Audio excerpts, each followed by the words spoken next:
Unleash your Pictory creations on the go and share them effortlessly with this quick guide to downloading your AI-generated videos directly to your mobile device. First things first, open your Pictory.AI account in your mobile browser. Navigate to the video you've finished creating. You'll find it in your My Videos or similar section within your account dashboard.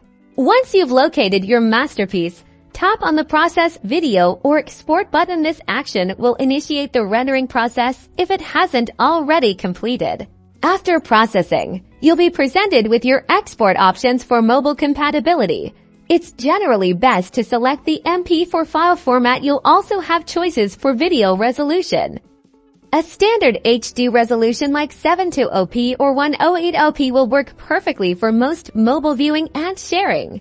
Now hit that download button. Your phone will begin downloading the MP4 file. You'll typically see a progress indicator in your browser's download manager or as a system notification. Once the download is complete, you can usually find your video in your phone's Downloads folder or your Gallery or Photos app. Depending on your device's operating system and settings from here, you can easily play it, share it with friends, or upload it to your favorite social media platform from your mobile.